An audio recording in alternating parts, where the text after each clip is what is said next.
Bom dia, boa tarde, boa noite para todos. Espero que todos vocês estejam bem. Vamos iniciando aí então na verdade o nosso último vídeo aula de estudos literários 1, 13ª semana, então, né, conforme está previsto no cronograma, né, esse calendário ainda alternativo, digamos assim, né, de certa forma reduzido. Em razão da pandemia, né, à distância. Então a gente vai hoje falar sobre literatura e contemporaneidade. Eu só queria retomar aqui antes a questão do cronograma, só para lembrar então. A turma ficou bem pequena, né?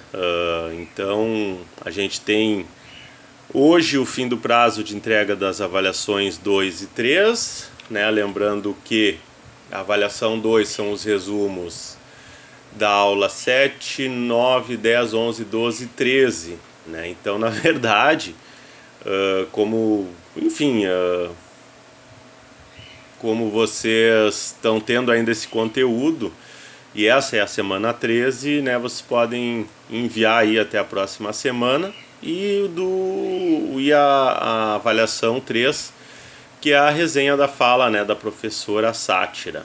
Então, que eu já vi que alguns já mandaram aqui, só tô aos poucos, como estou recebendo muitos trabalhos também de outras disciplinas, né, tá lotado e à medida em que eu vou abrindo, vou baixando os arquivos aqui na pasta das disciplinas, eu vou dando a confirmação de recebimento. E claro, a correção com a nota depois vai ficar para mais tarde, mas ainda dentro do prazo, obviamente, né, para vocês ficarem sabendo se ficaram em exame ou não. E o fim do prazo da avaliação 4, então até o dia 12. Então, em resumo, todos os trabalhos têm que estar entregues até o dia 12 de novembro, que é a próxima sexta-feira, então.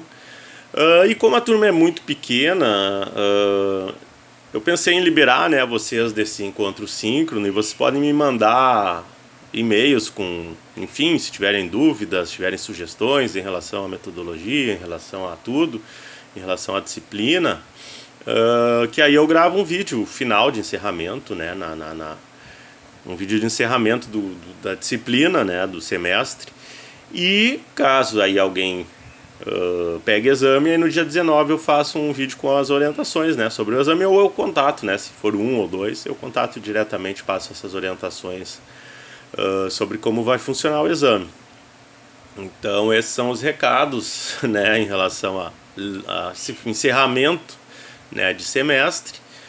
A turma realmente começou com 15, aí baixou para 8 ou 9, se eu não me engano agora que estão com os trabalhos em dia, acho que são 6, né? Então a gente pode fazer, né, esse encerramento ao invés do encontro síncrono, né, já que é uma turma bem pequena, a gente pode fazer esse contato aí via e-mail, enfim, quem tiver alguma questão. Tá bom? E dia de exame, se for necessário para alguém, no dia 26 de novembro. Então, falando sobre o tema de hoje, eu vou postar um artigo que ele é bem teórico mesmo, é de um professor da UFRJ, o Jefferson de Moraes Lima, né, um artigo que foi publicado em 2019 na revista Investigações do Recife, né, da Federal de Pernambuco, em que o título é justamente Contemporaneidade e Literatura, reflexões sobre uma possível literatura do contemporâneo. E é bem interessante porque ele traz toda essa teorização sobre a definição do que é contemporâneo, né? Então ele começa até citando Barthes, né, dizendo que que o contemporâneo é o intempestivo, né? E depois ele vai seguindo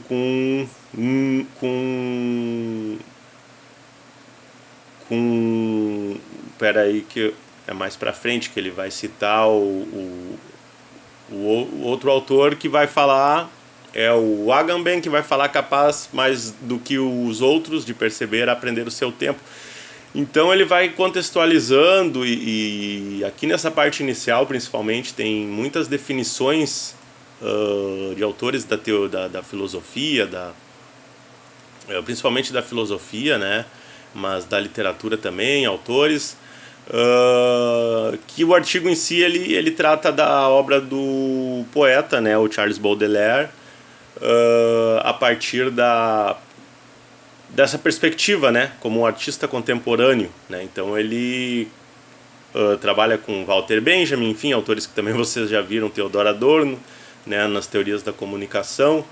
Então é bem interessante porque pode ajudar vocês, até para quem tem mais interesse mesmo nessa parte, de repente até depois futuramente, mesmo sendo jornalismo, fazer um TCC mais focado na literatura, né? Mesmo se for falar de jornalismo literário, enfim, também é possível pegar essas perspectivas de outras áreas, né? De autores de outras áreas.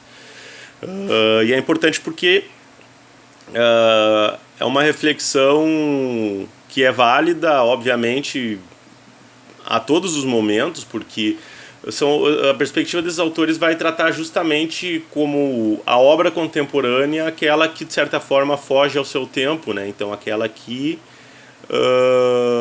vai ser lida, né? E compreendida mesmo à frente do seu tempo. Então tanto é que o Baudelaire, né, é um autor sob o ponto de vista cronológico, né, seria um autor de outra época, mas ele está fazendo essa perspectiva porque, né, é uma obra que pode ser considerada assim contemporânea. Só vou ver certinho a data. Ele nasceu em 1821 e faleceu em 1867, né, o Charles Baudelaire. Então é uma reflexão que traz essa discussão teórica acerca, né, de uma definição do contemporâneo, né, a partir de uma obra de um autor, né, que também é considerado clássico. Então eu vou deixar esse texto aqui para vocês justamente para essa visão, né, mais teórica mesmo, de pesquisa, né, sobre o tema. E eu vou falar agora um pouco aqui sobre o contemporâneo no sentido temporal, né, no sentido de atualidade, né, principalmente pensando no século XXI, na literatura, especialmente a de ficção, né, no século XXI. Então é interessante, a gente fala aqui muitas vezes dos autores, né, de outras que escreveram suas obras em outros contextos históricos, etc., Érico Veríssimo, vários outros, mas tem também os autores contemporâneos, né, nesse sentido. A partir de agora, quando eu falar o contemporâneo, eu estou falando no sentido cronológico, né, no sentido de tempo. Então tem vários autores que se destacam, tem a discussão sobre o mercado também, né, sobre o destaque que se dá, sobre as dificuldades de se colocar, agora até já puxando um pouco, saindo um pouco da discussão teórica e partindo para uma discussão de produção e inserção, digamos assim, no mercado editorial, que é um dos focos, né, acho que até para quem aí até abrindo daí até para o jornalismo, né, para quem pretende escrever livro-reportagem, ou enfim, também romance. É uma dificuldade que ela, claro, ela é explicada, ela não é nova também, sob a perspectiva, se olhar as biografias, os textos autobiográficos dos autores, todos eles vão contar histórias de passar dificuldades, né? A biografia do Charles Bukowski, é um autor inglês, um jornalista inglês que escreveu, agora não me recordo o nome, faz mais de 15 anos que eu comprei esse livro, e coloca que ele praticamente, deixa só, é mais fácil eu achar aqui no Google do que eu procurar nas estantes.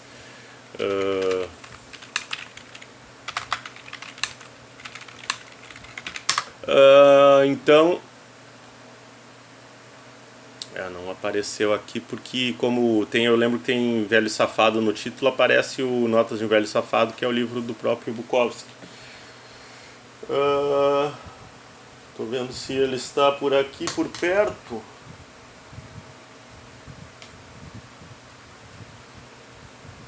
Lá, ó, Charles Bukowski, Vida e Loucuras de um Velho Safado, do Howard Soanes, deve ser.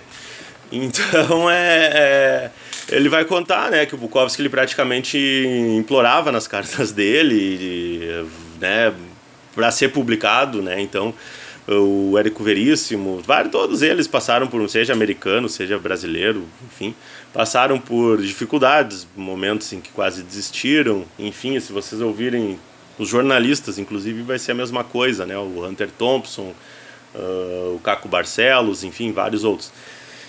Então tem essa questão do mercado editorial, sim, porque apesar da internet facilitar a publicação, né, enfim, a disponibilização, o compartilhamento de obras, etc., a questão é o acesso, a questão é a representatividade, né, a questão é ultrapassar a barreira, digamos assim, de um público restrito, né, formado às vezes por amigos, familiares, etc., e além, né? E aí entra a questão dos nomes, obviamente, né? E agora já puxando para essa literatura mais contemporânea, né? Eu tenho aqui, por exemplo, os 2 romances da atriz, da Fernanda Torres, que são excelentes, né? Mas, obviamente, o fato dela ser uma atriz conhecida, ela ter um nome já para venda, facilita muito, né? Então, no caso, o interesse das editoras, de uma grande editora, como no caso, se eu não me engano, a Companhia das Letras, que publicou os romances dela.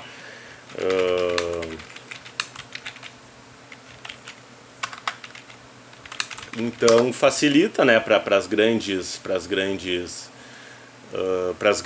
Companhia das Letras, para as pessoas que já têm um nome conhecido, né, publicar um romance, publicar até mesmo, no caso de um jornalista, um livro-reportagem. Claro, a obra do Caco Barcelos é inquestionável, a qualidade do Abusado, do Rota 66, enfim, das obras do Fernando Moraes. O Fernando Moraes até construiu mais o nome dele na imprensa impressa, né? O Caco Barcelos, claro, ele tem uma biografia que justifica, né, o nome que ele tem, então, e que justifica, obviamente, a qualidade do trabalho dele, mas ainda se tem, assim como o Monteiro Lobato lá nos anos 20 calculava que se ele escrevesse colunas num jornal de São Paulo e num do Rio, ele ia ter o nome dele sendo lido por 600 mil pessoas em São Paulo e 600 mil pessoas no Rio, mesmo que ele escrevesse bobagens, e que pelo menos os leitores iriam conhecer o nome dele para comprar os livros dele, né? Então, de certa forma, tinha essa pegada de estratégia, né?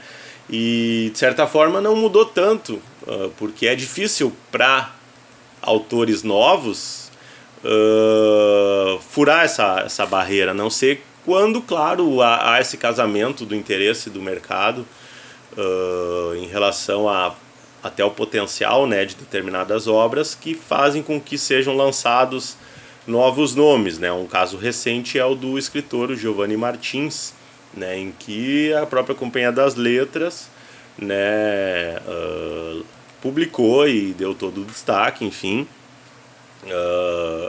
com o livro dele, que também eu tenho aqui, mas agora me fugiu o nome, eu estou hoje péssimo de memória. O Meio Sol Amarelo é da Chimamanda Adichie, que é outra autora contemporânea nigeriana, né, mora nos Estados Unidos e construiu boa parte da obra dela lá, mas traz muitas questões da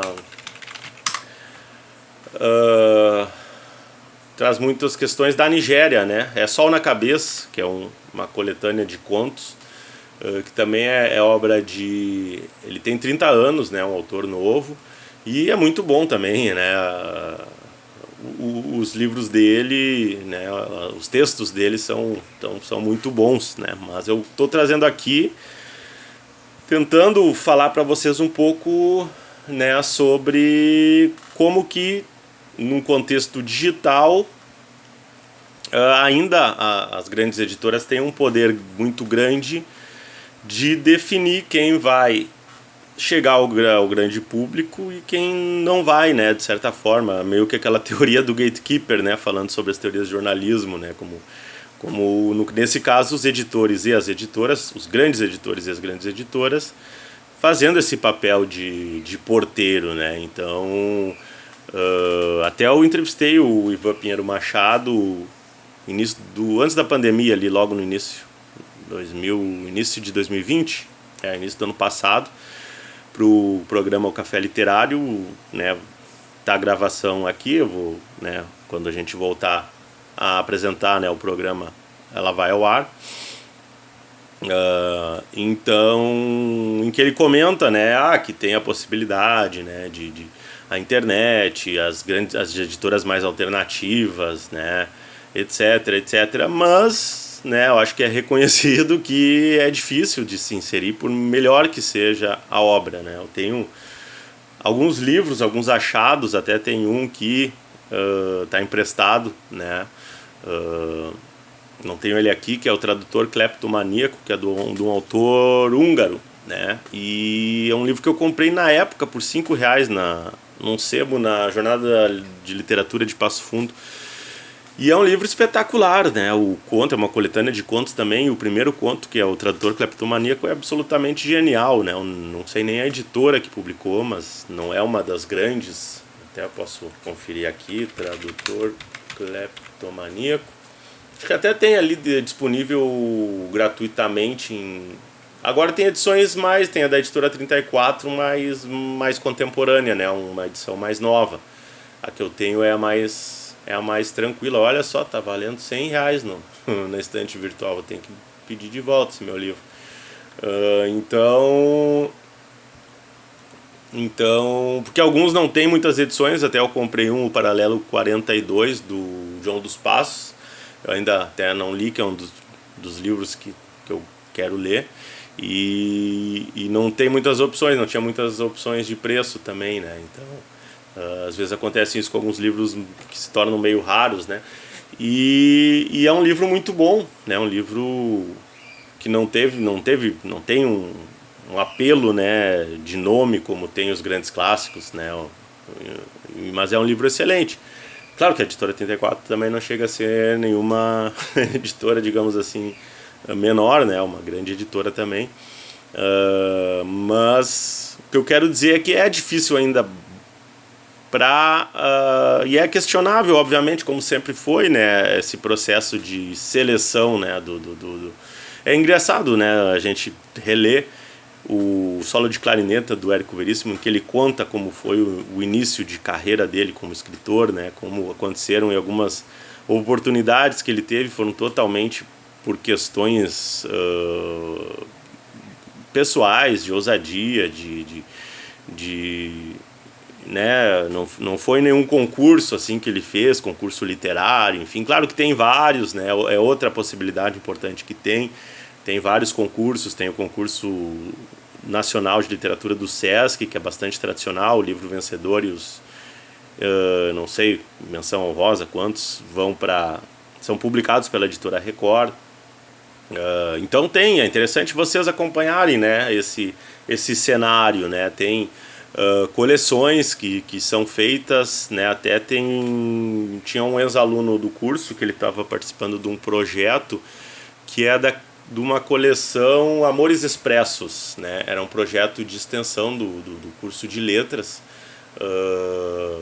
que fez trabalhou com redes sociais, né? Fez o perfil no Instagram, se eu não me engano, apresentando então os resultados desse projeto que analisou, que fez essa análise, digamos assim, da coleção Amores Expresso, que se não me engano também é da Companhia das Letras.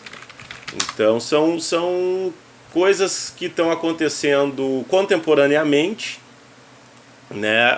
Essa literatura de autores que estão produzindo e que tentam, num contexto mesmo digital, transformar, claro, escrevem obras, obviamente, para ficarem, né, para se tornarem de repente clássicos. Então, e tem muito livro bom, né? Claro que nem todos, na questão às vezes de gosto, mas às vezes também de qualidade, mas tem muitos livros bons.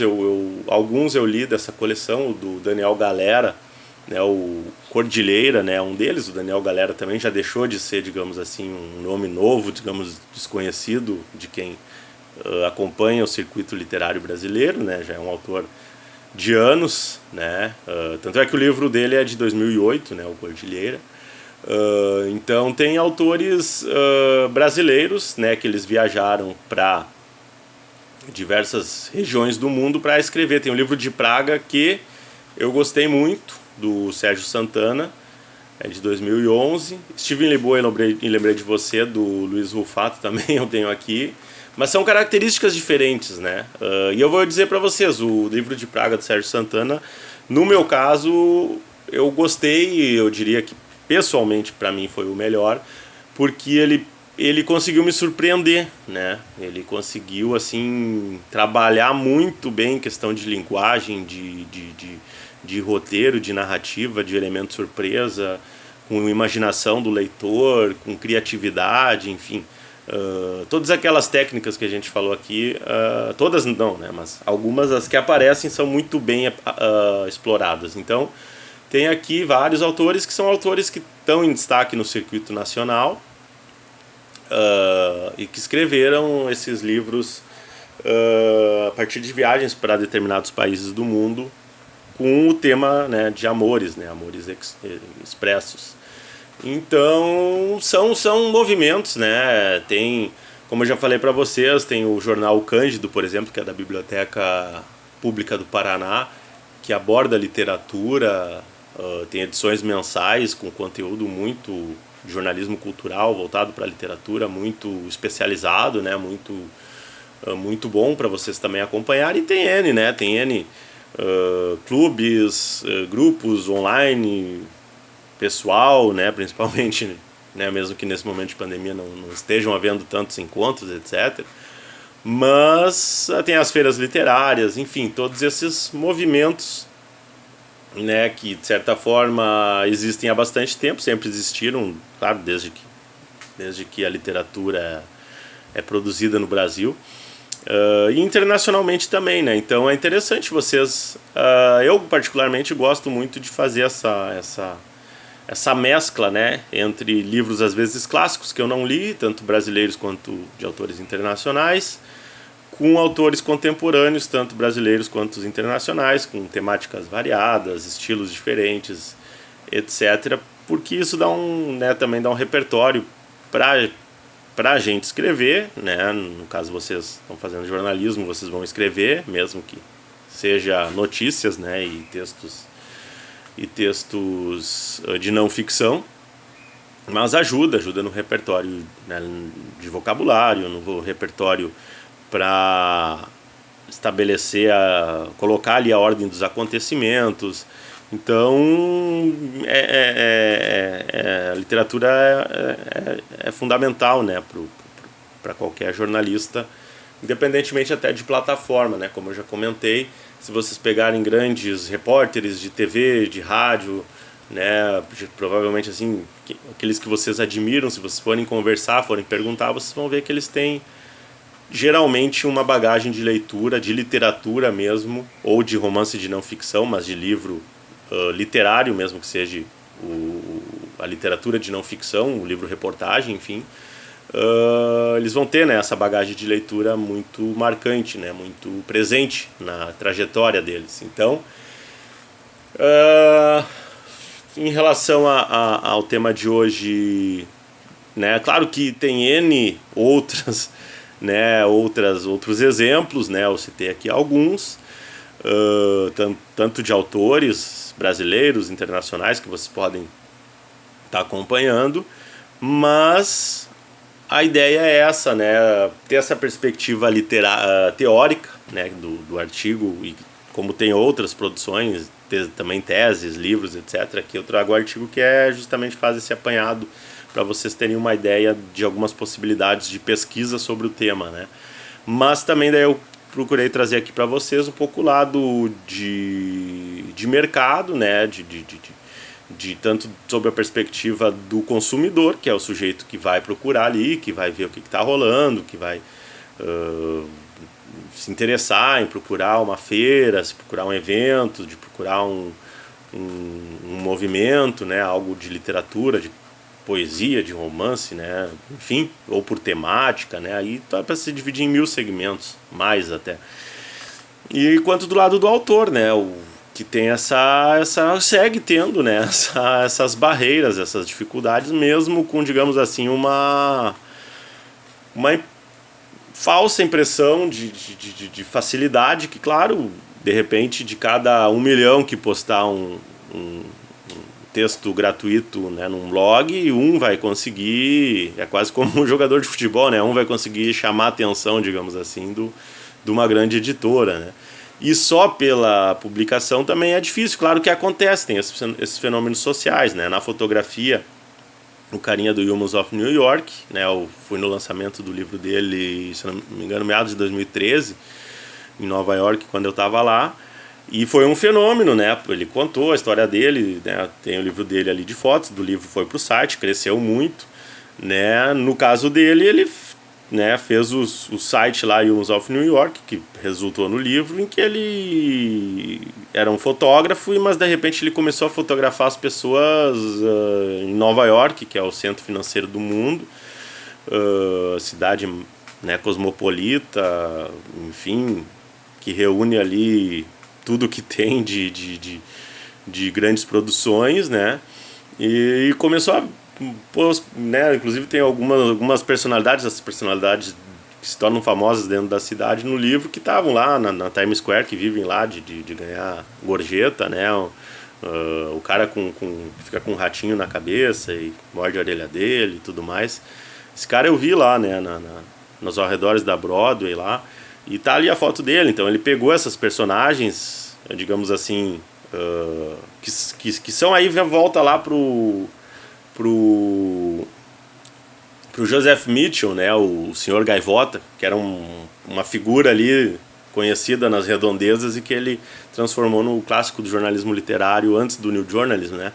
Então, mas enfim, ele lançou aquilo, ele não dependeu de um grande veículo, de uma editora para fazer isso. Ele fez o site, fez a ideia, sem ter muita ideia do que ia dar aquilo, e quando vê, bombou, né? Bombou e ele se tornou famoso no mundo inteiro e começou a surgir os Humans of Porto Alegre, Pelotas, Paris, Tóquio, né? Espalhou para o mundo inteiro. Então tem também esses fenômenos, né? Mas de maneira geral ainda é bastante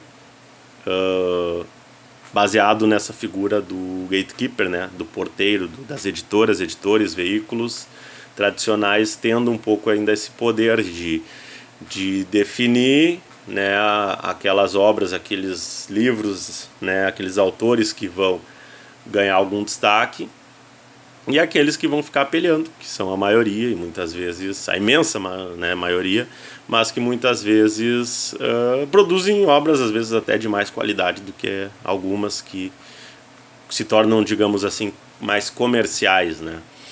Então, pessoal, é isso por hoje. Espero que tenham gostado do semestre como um todo. A gente vai dar um tempo, né, a gente vai ofertar a indecisão do colegiado, né, optativas no próximo semestre que não foram ofertadas nos últimos tempos, para quem já fez ter opções, mais opções, né, para quem já fez estudos literários e outras disciplinas. Então a gente vai dar um tempo nos estudos literários como optativa por um ou 2 semestres, e para ofertar outras, né? Então também, né, se vocês quiserem mandar o feedback para sempre ir melhorando e atualizando, podem também mandar, né, um feedback avaliando a disciplina, que claro, não é a mesma coisa do presencial, como tudo, né, nessa pandemia. Tá bom? Um abraço, fiquem bem, né? Foi um prazer trabalhar com vocês esse semestre. E aí no último eu faço um encerramento mais oficial e eventualmente respondendo dúvidas ou sugestões, perguntas sobre mensagens que vocês possam enviar. Tá bom? Um abraço, fiquem bem e até a próxima semana.